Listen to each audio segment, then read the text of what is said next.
Hello दोस्तों, welcome to knowledge TV. दोस्तों, पैसा एक ऐसी चीज है जिसके बगैर कोई भी इंसान सरवाइव नहीं कर सकता। इस दुनिया में जरूरत की हर चीज खरीदने के लिए हर शख्स को पैसों की जरूरत होती है। दुनिया का हर मुल्क अपनी स्पेसिफिक करेंसी में नोट छापता है, लेकिन इन नोट्स की वैल्यू उस मुल्क की इकोनॉमी पर डिपेंड करती है। दोस्तों, मैं आज आपको इस वीडियो में बताऊंगा दुनिया की सबसे कमजोर तरीन करेंसीज कौन सी हैं। Number 1, Iran. Islamic Republic of Iran दुनिया के सबसे ताकतवर ममालिक में शामिल है। ये ऐसा मुल्क है जो अमेरिका जैसी सुपर पावर को भी धमकी देने से नहीं डरता। इनकी आर्मी भी बहुत स्ट्रॉन्ग है, लेकिन करेंसी के मामले में ईरान दुनिया में सबसे पीछे है। इस मुल्क की ऑफिशियल करेंसी ईरानी रियाल है। वैसे तो ईरान की जीडीपी $1 ट्रिलियन से ज्यादा है, लेकिन उनकी करेंसी इतनी ही वीक है। इनका सेंट्रल बैंक 1000 से लेकर 5 लाख के नोट प्रिंट करता है। आप यकीन नहीं करेंगे, ईरान में 50,000 और 1 लाख का नोट आम इस्तेमाल किया जाता है। अगर ईरान में किसी ने गाड़ी लेनी हो तो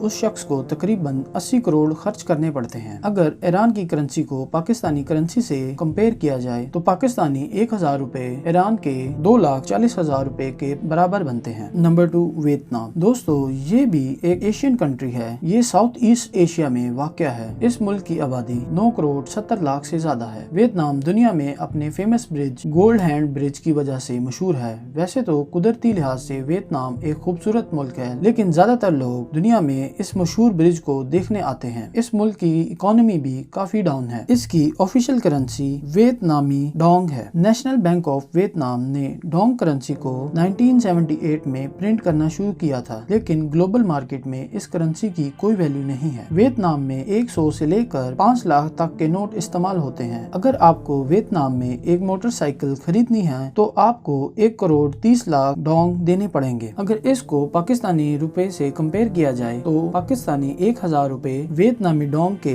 1,30,000 बनते हैं। Number 3, Indonesia. दोस्तों, इंडोनेशिया एक एशियन कंट्री है। ये इंडियन ओशन और पैसिफिक ओशन के दरमियान में वाक़ है। ये दुनिया के खूबसूरत तरीन ममालिक में से एक है। इसकी आबादी तकरीबन 27 करोड़ है। ये एक इस्लामिक मुल्क है। अगर आपने ट्रैवल ब्लॉग देखे हो तो शायद आपने बाली के बारे में जरूर सुना होगा। ये बहुत ही खूबसूरत जगह है। यहाँ पर दुनिया भर से लाखों लोग सैर करने के लिए आते हैं। अगर इस मुल्क की इकोनॉमी पर बात करें तो इसकी इकोनॉमी बिल्कुल स्टेबल है, लेकिन इसके बावजूद इनकी करेंसी काफी वीक है। इस मुल्क की ऑफिशियल करेंसी इंडोनेशियन रुपया है। इस करेंसी की वैल्यू कम होने की वजह से इनका बैंक बड़े नोट इशू करता है। इनमें 1000 से लेकर 1 लाख तक के नोट शामिल हैं। अगर आपको इंडोनेशिया में iPhone 13 Pro Max खरीदना हो तो उसकी कीमत 2 करोड़ 45 लाख इंडोनेशियन रुपया होगी। अगर इंडोनेशिया की करेंसी को पाकिस्तान की करेंसी से कंपेयर किया जाए तो पाकिस्तानी 1000 रुपए 80,000 इंडोनेशियन रुपया होंगे। Number 4, Uzbekistan. दोस्तों, रिपब्लिक ऑफ उज्बेकिस्तान एक सेंट्रल एशियन कंट्री है। 1991 से पहले ये मुल्क सोवियत यूनियन का हिस्सा था। इसकी आबादी तकरीबन 3 करोड़ 43 लाख है। ये अगस्त 1991 के बाद आजाद हुआ। ये मुल्क काफी इस्लामिक हिस्टोरिकल प्लेसेस की वजह से मशहूर है। इस मुल्क में बहुत सी तारीखी मसाजिद मौजूद हैं। उज्बेकिस्तान की इकोनॉमी